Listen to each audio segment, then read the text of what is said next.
The Babylon Bee. The Babylon Bee. I'm sure you already know that name. I don't even need to say anything more about the Babylon Bee. Hilarious. I've got the amazing book, hardcover, collection of all the things. I'm a subscriber behind the paywall with the podcast. Hilarious people satirizing the culture of death with the spirit of Elijah, which our guest will talk about today. Seth Dillon, a strong, wonderful first name, CEO of the Babylon Bee. We're going to laugh. We're going to mock. And we need more of that in 2024, for goodness sakes. Welcome to the Seth Gruber Show.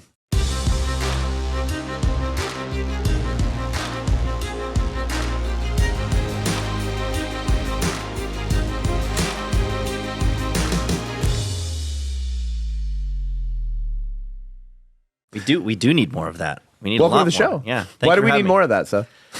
Well, I mean, you're in the same kind of arena that I'm in, and so you see the kind of madness that's pushed, and the backwards and damaging and dangerous ideas that are proliferating unchecked. Yep. And so you got to think, well, what are the best ways to deal with those ideas? And of course, there's rational argument and refutation. And one of the things that I say is a shortcoming of engaging in argument with people is a lot of these people have abandoned rationality on purpose. Yeah. Right. So they're not willing to have a reasonable conversation. They're looking you square in the face and saying 2 and 2 make 5. Yeah. And so, what do you do if reasoning with them isn't going to get you anywhere? Well, you can ridicule their terrible ideas so that no one takes them seriously. And that's kind of what the Babylon Bee's mission is. I mean, it goes beyond that, because we do just want to make people laugh. It is an entertainment thing. Like, satire is fun and funny. Yeah. But when you're writing satire from a Christian worldview, you're also looking at, well, what are the cancers in our culture that need to be excised before they kill the host, and how do we expose those? Yeah, so there's a little bit of a mission there. It's actually I don't know if I can say this on your show, but the definition that the Onion gives for satire is being a smart and saying it's for a higher purpose. and that's us. They described us very well. Right. Yeah. And so, I mean, that's what, everyone thinks of the Onion as old school satire. They were kind of the ones doing it for the longest. They were dominant. Yeah, but they were. Yeah. Tell us the story behind the Babylon Bee and how this came to be. Well, like, what were the story behind, like, the guys that got together and said, wait a second, this is insane? Well, so the Bee was started by a guy named Adam Ford, he's kind of stepped out of the spotlight. He doesn't like the attention on him. He's an introvert, and he doesn't love to be the center of attention. But he started the Bee in 2016. Wow. And it was like this WordPress blog. He threw up he had 20 articles ready to go when he launched it, so it would have a little bit of content on it. Yeah. And it was a lot of church humor, a lot of inside church jokes, but it was political too. Like, the first article that he launched had a picture of Obama crying. It was like announcing that a Christian satire site had launched, and it was Obama in tears, So it's always been, I think one of the misconceptions about the Bee is that we started as a Christian site and then became like this political thing. Right. We still do the church jokes. It's just, for one thing, they don't go as viral. Yeah. And for another, the culture and the news cycle is just feeding us stuff to work off of every day. Yeah. You can only make so many worship pastor jokes. So, that's true. Yeah. So we spoke at a conference together a little less than a year ago in Colorado, and I had rarely seen an audience ruffling, rolling on the floor laughing more than when you gave your talk. You just went through headlines, right? And then you talked about like what had happened in that moment. But right. Anyway. Well, when I come equipped with the slideshow, that gets the crowd going, because I actually show one of the examples that I run through some of our fact checks. We've had the most insane articles get fact checked, right? And then I go through our fulfilled prophecies, as we call them, which we have over 100 of now. Is it really? Which are these jokes? Yeah, these jokes that we tell that are a joke at the time they're written, but then if you wait, sometimes it's 2 years down the road, sometimes it's 2 weeks down the road. Something actually happens that mirrors what was in that joke. Do you have anything off the top of your head?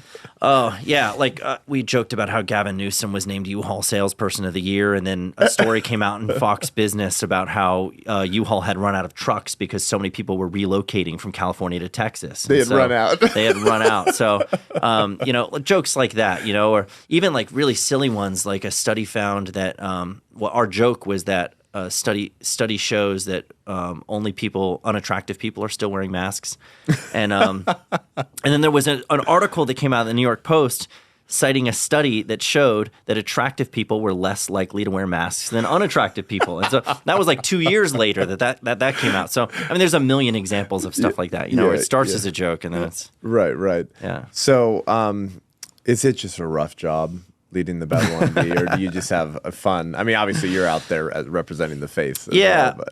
Well, It is. So it doesn't really, a lot of the times it doesn't feel like a job. It can feel like a job. One thing that's depressing about it is being in the news cycle the way that we are, right, and having that wash over you every day can be very depressing. You're living in it. Yeah, you're living in it. I know what that's like, yeah. And a lot of our staff lives in California, so like firsthand they're experiencing it. Right.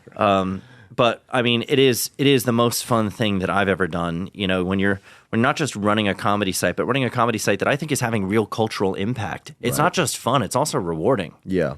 So yeah. Yeah. Can you? So, I'm known, Seth, as someone who's a little bit more. Are you talking about yourself in the third person? Yeah. Talking to you as a little bit of Tabasco, as my team would say, but I don't really care anymore, and my communication style is very in your face, and one of the reasons is I think we need to shake people out of a reverie, and especially sleeping Christians and like woke or wimpy or just whatever Christians is just like this is 1941 in America. Like some of the stuff going on is so evil right now. It should be mocked, but it also needs to be a wake-up call to the church. So I get criticized and critiqued sometimes for, you're not winsome, right? Or, I mean, really what I'm hearing is I didn't listen to enough Rick Warren sermons, but, and that's not very Christian. That's not very nice. It's not very winsome. You're harming your Christian witness. We hear that a lot, too. You hear that a lot, too, because of, how bold you are in really the culture war. Yeah. Mockery is mockery can be like? upsetting. It can, when you're engaging in ridicule and mockery, those things have such negative connotations, right? And so people, especially Christian audiences, will look at us and say, "How are you reflecting the fruits of the Spirit? How are you representing Christ when you're engaging in mockery and ridicule?" And it's like, well, to your point, some of this stuff is so evil. What you're ridiculing, when I succinctly try to state what our mission is, it's to ridicule bad ideas. I'm not talking about like making people feel bad about themselves. I'm talking about ridiculing bad ideas that, if taken seriously, have catastrophic consequences. Of course we have a moral imperative to do that. And of course we want to be really on the nose and aggressive and confrontational with that. I was in the talk I was just giving, the main point I was making is that we don't really have a shortage of moral clarity. I think on the right and in the Christian church, there's a lot of moral clarity. Some of that is getting muddied too, but we have more moral clarity than we have courage to go with it. Yeah. And so you have to couple those two together. Moral clarity without the courage to go out there and say what needs to be said or do what needs to be done is practically worthless. Yep. Chesterton or C.S. Lewis said that courage is C.S. Lewis said courage is every virtue at its testing point, right? Which means at the point of highest reality, right? Well, it doesn't matter what your other virtues are, right? If when the time comes to live out those virtues, you're a coward, right? And you don't have the courage to do it, right? Yeah. It's a brilliant quote, because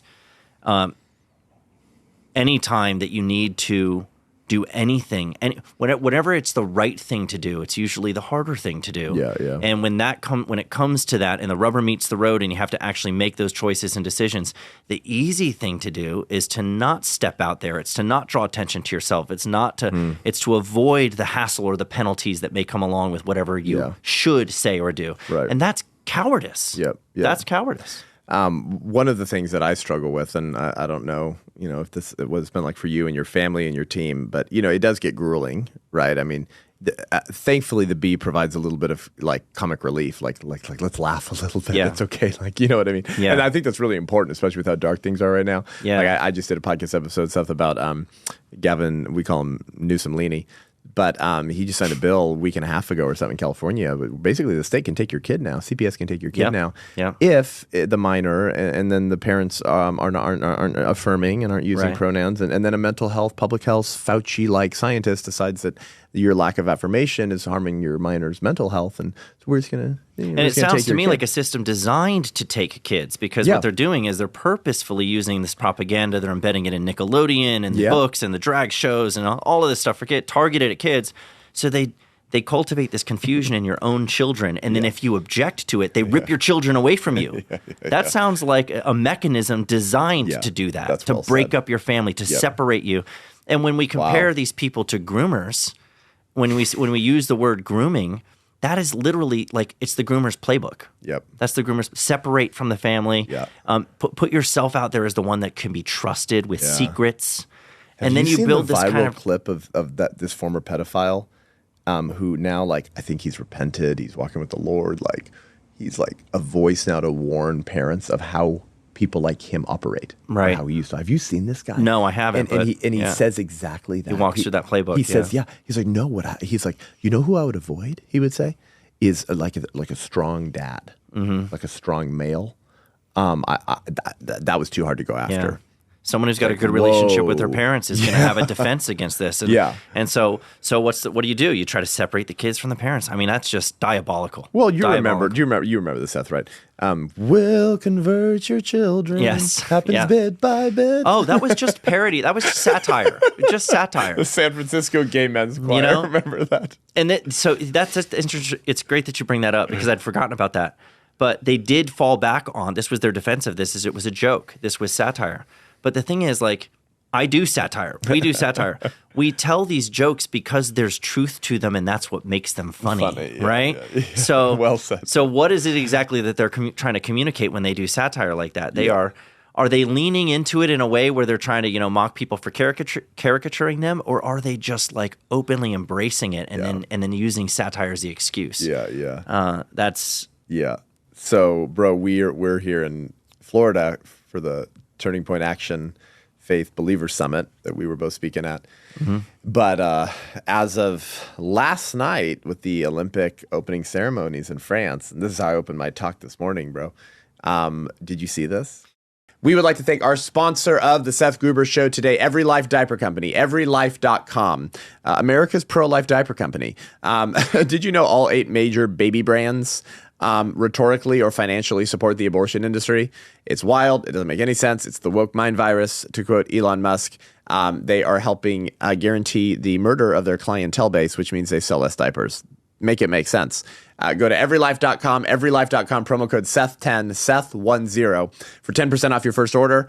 Diapers and wipes. My wife and I use Every Life. It's awesome. It keeps it all in, if you know what I mean. If you're a grandpapa, aunt, uncle, mom, dad, nursery at the church, right? Don't be buying Huggies, okay? Every Life, everylife.com, promo code Seth10. And if you subscribe, the subscription model, you save additional money as well. That's how we take back life, is when Christians start using their wallet and fighting with their money to create the kind of culture that they want. Thank you, Every Life Diaper Company. Go there now. Get your diapers from everylife.com. I saw clips on X of this parody of like the Last Supper with drag queens. I saw drag queens dancing with children all around them. Children. I saw a lot of that. With minors on stage. I didn't watch it as it was happening. Yeah, thankfully. and in the recreation of the Last. Imagine if you sat down with your family to watch that, and you're like, whoa, hold on a second. Yeah, the Last Supper in drag. Right. Now. We're now doing the communion in drag. Is what we're doing now. Yep. And of course, there's a kid there on the set, in the picture. There's a minor. Mm-hmm. And you just go, man, I'm definitely not a conspiracy theorist for just saying I think they want to convert our children. Right. And it's so, of course, but here's the crazy thing, right? Is that pious, self-righteous, and woke Christians get more upset over you and your team satirizing the culture, satirizing what Ephesians 5:11 says, the deeds of darkness. Mm-hmm. Than they are about the deeds of darkness. Yes. And why is that? Why are they so sympathetic to it and trying to protect it in that way? Yeah. But it's really a symptom of tolerance gone wild. Yep. It was Chesterton who said that, you don't the point of opening your mind is it's like opening your mouth to eat. You want to shut it again on something solid. There's a reason you're opening it, right? And so like when it comes to open-mindedness and tolerance, it's like you can take it to such an extreme that you're accepting things that you never should have. And that's clearly what we have going on here. Right. And the only thing that's not tolerated is an objection to it. Yep. And that is just a sick place to be. Place to be. So yes, satire is needed more than ever. And your confrontational approach is needed more than ever because people are cowardly. when they're not willing to engage in that way. So I applaud you for that. I think it's great that you're unafraid to speak with passion and fire and very seriously call this stuff out for what it is. Yeah. Thank you, bro. Appreciate that. Appreciate you. We have to talk about, of course, I know you've been asked it a ton of times, but Babylon Bee's role in the Twitter explosion and Elon Musk and all this hilarious stuff. For the people that listen to my show and haven't heard that story, tell us that story because it's wild highly story. entertaining. Yeah. I wish you could have seen what it was like behind the scenes to experience this because we had a situation come up where USA Today had named Rachel Levine, who's the transgender health admiral in the Biden administration. They named Rachel Levine one of their 5 picks for Women of the Year or something like that, which is itself like something straight out of a South Park episode. Yes. That you have, this man in a dress who's being declared Woman of the Year.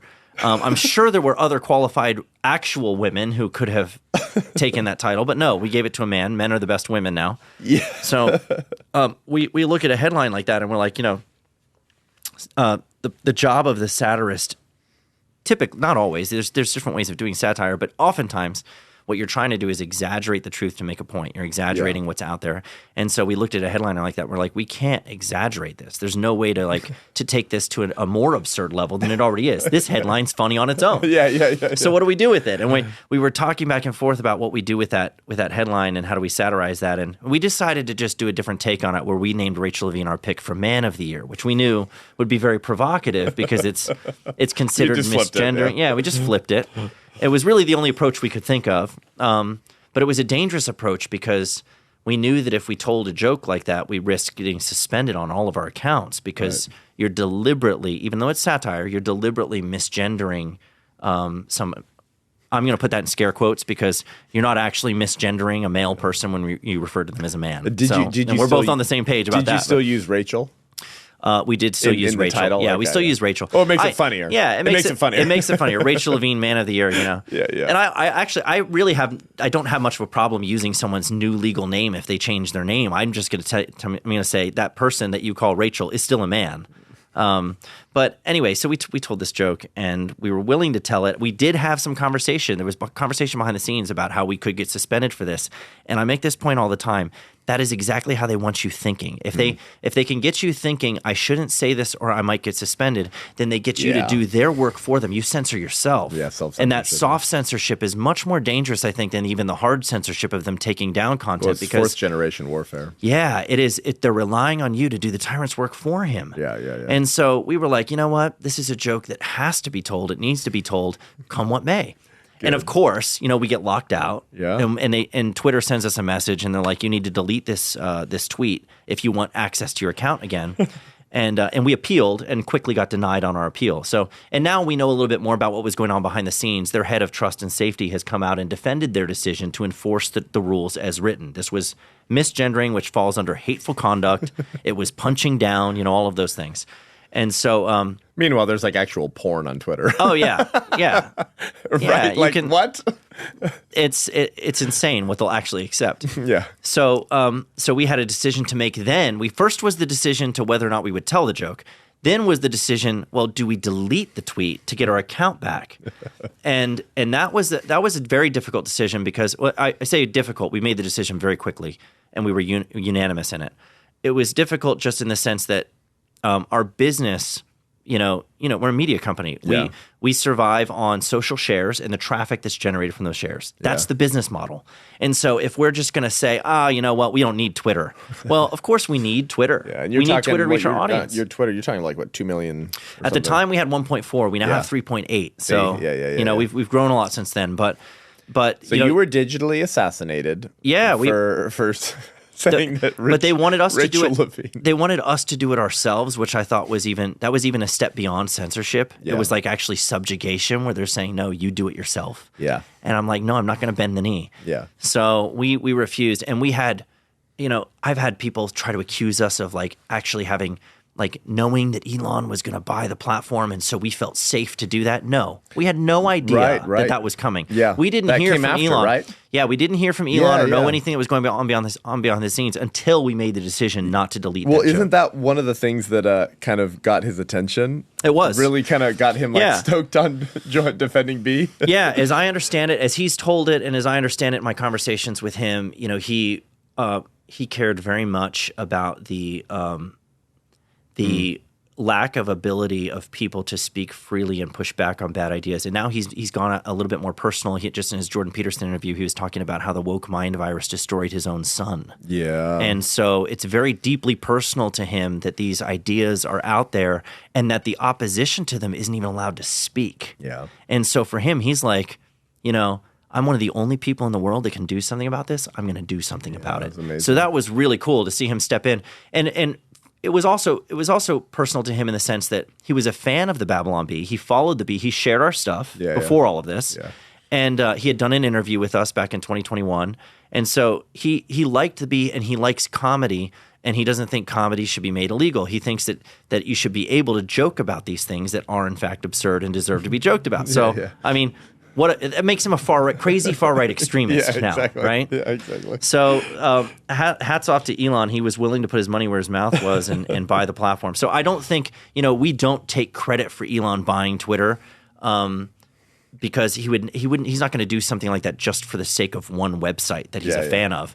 But that was certainly part of the whole thing, was that, you know, even the Babylon Bee can't make jokes. This is a really serious problem. Yeah, that's right. Yeah.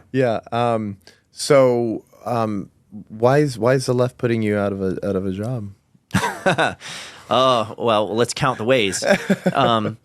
In addition to the censorship that we're talking about, I would say that the main way that they make our job difficult is by making the world too absurd to be satirized. Exactly. It's exactly that Rachel Levine headline, right? It's that man named Woman of the Year, that kind of stuff happening. And it's accelerating. If you notice, this stuff is happening at a faster and faster clip. It's getting more and more extreme. Yep. And so, how do you stay ahead of the curve and tell jokes that this is the way that I put it, Seth. I'm like, you know, imagine if your job is to write jokes that are funnier than what Democrats are doing in real life. Like that's how they're putting us out of. It's difficult to do. It's actually difficult to do. You might end up actually accomplishing it, and then the next thing you know, they go and do it, and it becomes a true satire. Yeah, exactly. So, challenging stuff. Yeah. So, what's the Bee up to now? Well, we have some things in the works. We have a new book coming out. We have our it's funny, we wrote a guide to the apocalypse, which we've done a guide series. We did a guide to wokeness. We did a guide to gender. We did a guide to democracy. So this is our fourth guide book. Okay. And the guide to wokeness, actually, when we released that, it's during COVID sometime. I don't know. It shot to the top of the Amazon charts. Like we were top 20 overall, not in one category. Right. It's easy to get like, oh, religious humor. We're number one in religious humor. Like that's nothing. But we were like top 20 overall on Amazon with that book. That's awesome. The Guide to the Apocalypse is coming out soon, and that we're hoping that the world doesn't end before it gets released. But we're also working on some longer form video stuff. I can't get into too many details on that yet because we haven't announced it, but we have some things in the works right now. But right now, we're just continuing to do what we do, try to stay ahead of the curve. And thankfully, we have X now, where at least there's one platform where we feel like we can do what we need to do. If we lose everything else, at least we still have that. Yeah. What do you think that Elon buying Twitter and now X has really freed a lot of voices and speech in a way that it wasn't before? Yeah, I mean, seems like it. I think so, and that's made a lot of people angry. Obviously, it's weird how it does this. You actually had a lot of people leave, and I don't think as many left as said they would. You know, you had all those people who said they were going to flee the country if Trump got elected, and then exactly. They stuck around. A lot of people that said they were going to leave Twitter remained on Twitter or left for a while and then came back because that's still where the conversation is happening. Right. But there are people like David French isn't there anymore. He actually officially left, and he's on Threads now. Good. Have fun over there. But yeah, I mean, I think that it has at least allowed for there to be, at least now you have one platform where you don't have enforced ideological conformity. Yeah. Because that's what you had. You had what we were dealing with was a situation where the radical secular progressive woke ideology, whatever labels you want to use, this radical ideology had been baked into the terms of service of the platform itself, even though their mission statement was to be a platform for free expression without barriers. Interesting. This undermining that mission was the radical ideology that was baked into the terms, which we violated. Right. You don't have that anymore there. So in that sense, yes, it's a much freer place. Yeah. Yeah. I think the overall conservative media news, but especially like humor and satire, it's like, I don't want to say is saving democracy. I don't want to be that, but maybe. No. I mean, it's the one thing that tyrants hate. Yeah. Tyrants cannot stand the opposition that would mock their power or make fun of them. Right. I mean, even a jester in a court can only go so far. Right. Before the king calls for his head. There are jokes he cannot make. There are lines he cannot cross. Right. And as Babylon Bee continues to do that, it's actually really good theater. It's actually really funny to watch the liberal establishment collapse in on themselves like a dying star. And it is. But the reason is because humor is so good at exposing foolishness for what it is. Yeah. And there's nothing That's really. right. There's really nothing better at it than mockery Yep. and humor, and that's right. why they hate it so much. It's not only that it makes them look bad. They don't like to be made fun of. Like you have these dictators who, if you make fun of their hairstyle, they want to kill you. It's that you can actually expose what they're doing and why they're doing it in a way that actually speaks to people. It helps them see it in a way that sometimes rational argumentation falls short. Yep. Yeah. That's just how God designed us. Yeah. There's something about humor that cuts through the political crap. It cuts through the partisan stuff, and it cuts through the political correct stuff. I know we have to wrap up here, but do you remember that Dave Chappelle, did this 2020 or was it 2019? And he had this abortion bit. And it was a perfect example of what I'm talking about. And I think why B is so successful and important in the culture war and for the conservative movement and the family and the next generation and all this stuff. He was making an abortion joke, and he said, I'm pro-choice. He comes out. He said, it's hard to do abortion jokes, by the way. He gets all the accolades. Yeah. Right. And he's in Atlanta, right? And super abortion crowd. And he's like, oh, yeah, I think, so her body, her choice. It should be her woman and her doctor. And then he says, but I also believe, you remember this? He said, that if she chooses to keep the baby, the man should not have to pay. Right. And then here was the line. He said, if you can kill this mother, the least I can do is abandon him. Right.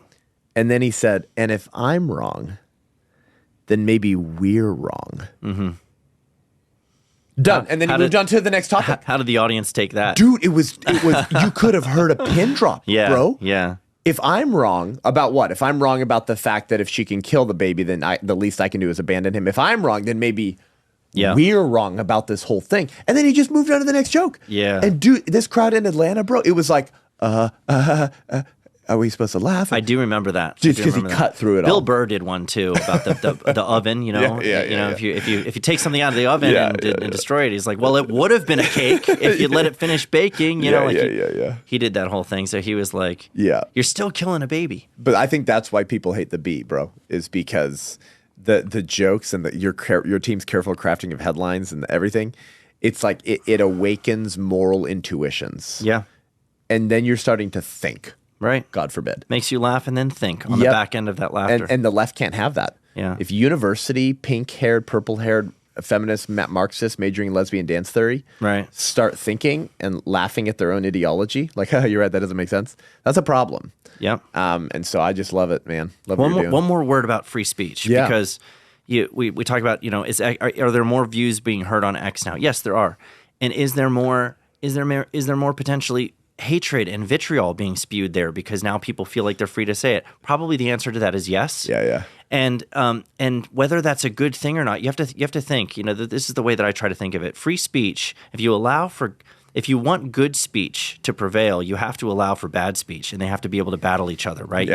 You can't enforce what good speech is. Yeah. No one has the right to do that. Right. And so it's very similar. It's a good analogy for it is free will itself. God gave us free will, and we can abuse that freedom to do the wrong thing. But free will is also what makes anything good and valuable possible. It makes joy, love, compassion, charity, all of these things are only possible because we have free will. They would be meaningless if we could only do those things. And so that's one of the ways that we have to keep it in perspective when we're thinking about, well, what does it really mean to have a free speech platform where all of this bad stuff can be said? Well, that's the forum in which good ideas can actually flourish in that environment and where they can be spoken freely. Let the bad ideas mock themselves. Let good ideas win. Exactly. Well, thank you, man. Appreciate it. We love what the Bee's doing. Keep up the good work, and thanks for coming on. Thank you. Head on over to iTunes, Spotify, YouTube. Give the show a rating and review, guys. Go to Rumble for if I'm ever digitally assassinated on YouTube, and press subscribe. If you want to join the White Rose Resistance, the fastest growing pro-life organization in the country, go to thewhiterose.life and sign up as an ally. $35 a month to get your battle box and join us, or $70 a month for our book club and talk about the books live on Zoom and hang out. And if you want to host the screening of a groundbreaking documentary that will cause the liberal establishment to start manifesting their inner Sangers, Kinseys, and Legions, go to The 1916 Project, the1916project.com, press host a screening. It comes out for the world later this year, but screening exclusively in churches right now. And pre-order the book, The 1916 Project, The Lying, the Witch, and the War We're In, on Amazon or the1916project.com. Until next week, I'm Seth Gruber, and this is The Seth Gruber Show.